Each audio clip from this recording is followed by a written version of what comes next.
Texas Governor Greg Abbott is calling for a 10-year mandatory prison sentence for teachers who engage in sexual relationships with their students.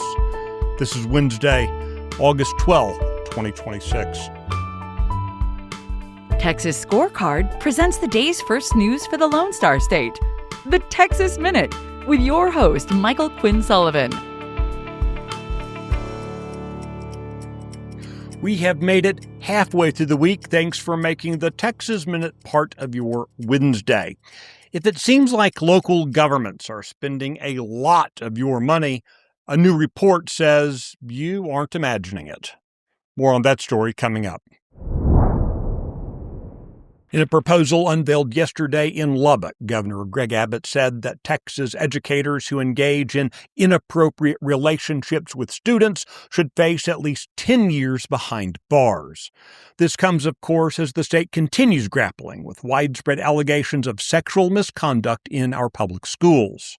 In the last year, there have been more than 1,600 allegations of inappropriate educator-student relationships. According to the governor, that is nearly triple the number from the previous year. Here's the governor laying out his proposal.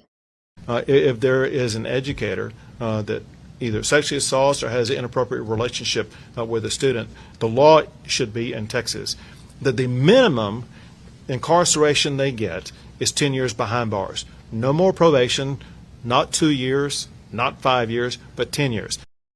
Texas Scorecard has extensively reported on educators across the state being accused of sexual misconduct involving students, as well as concerns about how school districts and state officials have responded to those allegations. The U.S. Department of Agriculture is partnering with the Customs and Border Protection Agency's aerial assets to survey livestock for signs of New World screwworm. Despite its name, this is a parasitic fly whose females lay eggs in open wounds or body openings of warm-blooded animals. Once hatched, the larvae burrow into and feed on the living tissue of an infected animal. There have been 44 confirmed cases of infestation in Texas livestock and none in wildlife. U.S. Secretary of Agriculture Brooke Rollins announced earlier this week that her agency is cracking down on illicit livestock movements to help prevent the parasite spread. A new report from the Texas Public Policy Foundation has found that spending growth in the state's most populous cities and counties have exceeded a combined population and inflation benchmark over the last decade. The study argues that local government spending should generally not grow faster than population and inflation. Among other things, the study noted the impact of wasteful spending, such as the City of Austin's decision to put $1.1 million towards hiring a firm tasked with designing a new city logo.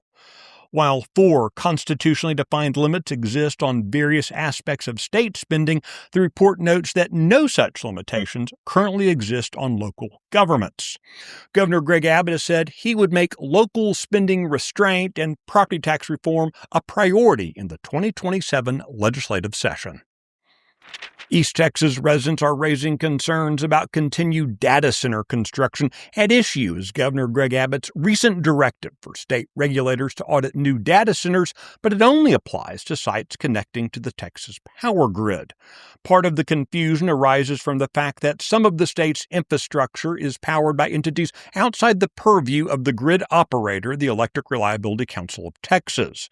For example, portions of East and North Texas are connected to grids controlled by regional transmission organizations such as Southwest Power Pool and Mid-Continent ISO. Black Mountain Power LLC reportedly purchased 600 acres in northeast Bowie County earlier this year for the construction of a data center. Bowie County is one of those counties not in ERCOT.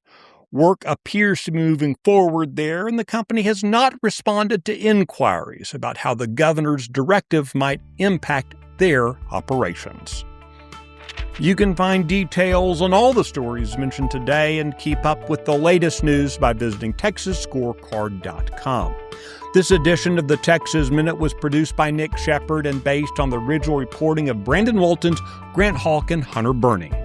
I look forward to seeing you out around the Lone Star State. Now, Go make it a great day.